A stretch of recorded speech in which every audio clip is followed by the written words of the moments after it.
Hello, friends. Today's Bible passage is Leviticus chapters 5 through 7. The Lord is speaking. If a person sins because he does not speak up when he hears a public charge to testify regarding something he has seen or learned about, he will be held responsible.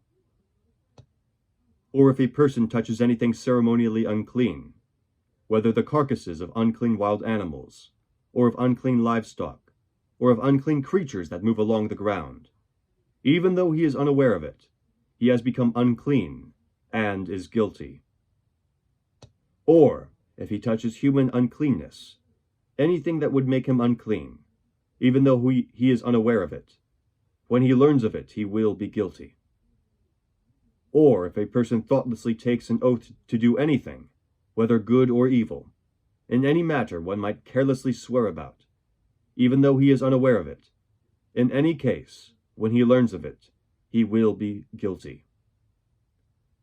When anyone is guilty in any of these ways, he must confess in what way he has sinned, and, as a penalty for the sin he has committed, he must bring to the Lord a female lamb or goat from the flock as a sin offering, and the priest shall make atonement for him and his sin.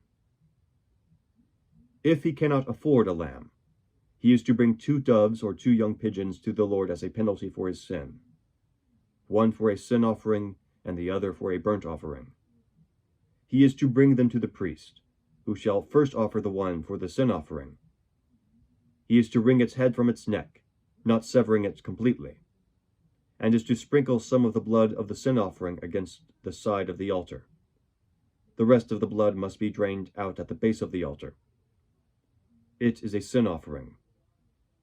The priest shall then offer the other as a burnt offering in the prescribed way, and make atonement for him with the sin he has committed, and he will be forgiven.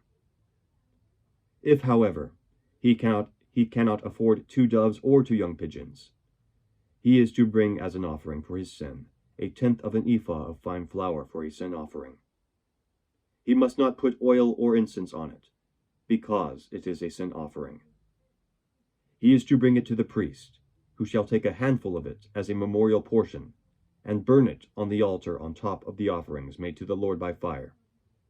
It is a sin offering. In this way, the priest will make atonement for him for any of these sins he has committed, and he will be forgiven. The rest of the offering will belong to the priest, as in the case of the grain offering. The Lord said to Moses, "When a person commits a violation and sins unintentionally in regard to any of the Lord's holy things, he is to bring to the Lord as a penalty a ram from the flock, one without defect, and of the proper value in silver, according to the sanctuary shekel. It is a guilt offering. He must make restitution for what he has failed to do in regard to the holy things. Add 1/5 of the value to that, and give it all to the priest, who will make atonement for him with the ram as a guilt offering, and he will be forgiven. If a person sins and does what is forbidden in any of the Lord's commands, even though he does not know it, he is guilty and will be held responsible. He is to bring to the priest as a guilt offering a ram from the flock, one without defect and of the proper value. In this way, the priest will make atonement for him for the wrong he has committed unintentionally, and he will be forgiven. It is a guilt offering. He has been guilty of wrongdoing against the Lord. The Lord said to Moses, "If anyone sins and is unfaithful to the Lord by deceiving his neighbor about something entrusted to him, or left in his care, or stolen, or if he cheats him, or if he finds lost property and lies about it, or if he swears falsely, or if he commits any such sin that people may do, when he thus sins and becomes guilty, he must return what he has stolen or taken by extortion, or what was entrusted to him, or the lost property he found, or whatever it was that he swore falsely about. He must make restitution in full, add 1/5 of the value to it, and give all of it to the owner on the day he presents his guilt offering. And as a penalty, he must bring to the priest, that is, to the Lord, his guilt offering, a ram from the flock, one without defect, and of the proper value. In this way, the priest will make atonement for him before the Lord, and he will be forgiven for any of these things he did that made him guilty. The Lord said to Moses, "Give Aaron and his sons this command. These are the regulations for the burnt offering. The burnt offering is to remain on the altar hearth throughout the night, till morning, and the fire must be kept burning on the altar. The priest shall then put on his linen clothes, with linen undergarments next to his body, and shall remove the ashes of the burnt offering that the fire has consumed on the altar, and place them beside the altar. Then he is to take off these clothes, and put on others, and carry the ashes outside the camp to a place that is ceremonially clean. The fire on the altar must be kept burning. It must not go out. Every morning the priest is to add firewood and arrange the burnt offering on the fire, and burn the fat of the fellowship offering on it. The fire must be kept burning on the altar continuously. It must not go out. These are the regulations for the grain offering. Aaron's sons are to bring it before the Lord, in front of the altar. The priest is to take a handful of fine flour and oil, together with all the incense on the grain offering, and burn the memorial portion on the altar as an aroma pleasing to the Lord.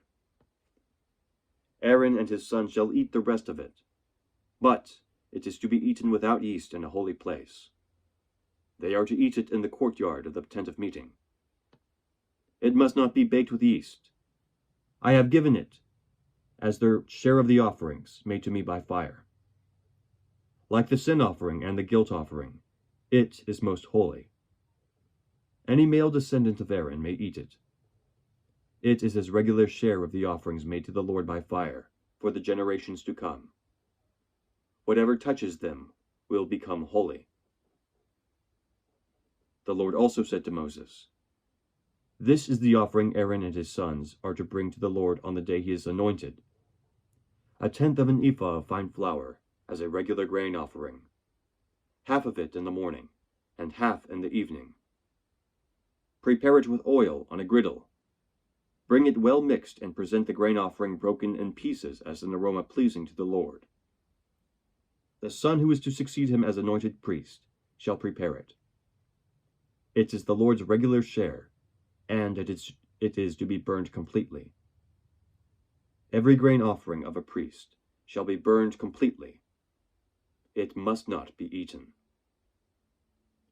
The Lord said to Moses, "Say to Aaron and his sons, these are the regulations for the sin offering. The sin offering is to be slaughtered before the Lord in the place that the burnt offering is slaughtered.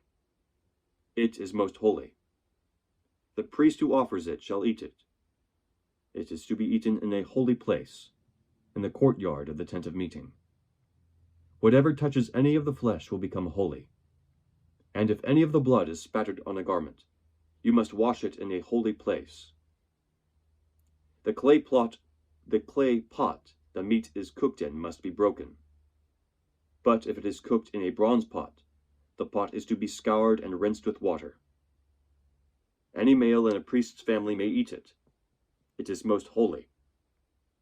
But any sin offering whose blood is brought into the tent of meeting to make atonement in the holy place must not be eaten.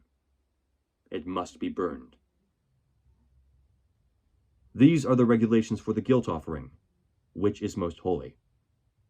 The guilt offering is to be slaughtered in the place where the burnt offering is slaughtered, and its blood is to be sprinkled against the altar on all sides. All its fat shall be offered, the fat tail and the fat that covers the inner parts, both kidneys with the fat on them near the loins, and the covering of the liver, which is to be removed with the kidneys. The priest shall burn them on the altar as an offering made to the Lord by fire. It is a guilt offering.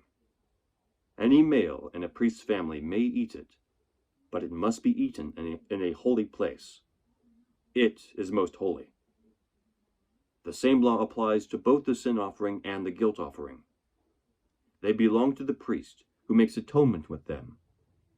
The priest who offers a burnt offering for anyone may keep its hide for himself. Every grain offering baked in an oven, or cooked in a pan, or on a griddle, belongs to the priest who offers it. And every grain offering, whether mixed with oil or dry, belongs equally to all the sons of Aaron. These are the regulations for the fellowship offering a person may present to the Lord. If he offers it as an expression of thankfulness, then along with this thank offering, he is to offer cakes of bread made without yeast and mixed with oil, wafers made without yeast and spread with oil, and cakes of fine flour well kneaded and mixed with oil. Along with his fellowship offering of thanksgiving, he is to present an offering with cakes of bread made with yeast. He is to bring one of each kind as an offering, a contribution to the Lord. It belongs to the priest, who sprinkles the blood of the fellowship offerings. The meat of his fellowship offering of thanksgiving must be eaten on the day it is offered. He must leave none of it till morning. If, however, his offering is the result of a vow, or is a free will offering, the sacrifice shall be eaten on the day he offers it, but anything left over may be eaten on the next day. Any meat of the sacrifice left over till the third day must be burned up. If any meat of the fellowship offering is eaten on the third day, it will not be accepted. It will not be credited to the one who offered it, for it is impure. The person who eats any of it will be held responsible. Meat that touches anything ceremonially unclean must not be eaten. It must be burned up. As for other meat, anyone ceremonially clean may eat it. But if anyone who is unclean eats any meat of the fellowship offering belonging to the Lord, that person must be cut off from his people. If anyone touches something unclean, whether human uncleanness, or an unclean animal, or any unclean, detestable thing, and then eats any of the meat of the fellowship offering belonging to the Lord, that person must be cut off from his people. The Lord said to Moses, "Say to the Israelites, do not eat any of the fat of cattle, sheep, or goats. The fat of an animal found dead or torn by wild animals may be used for any other purpose, but you must not eat it. Anyone who eats the fat of an animal from which an offering by fire may be made to the Lord must be cut off from his people. And wherever you live, you must not eat the blood of any bird or animal. If anyone eats blood, that person must be cut off from his people."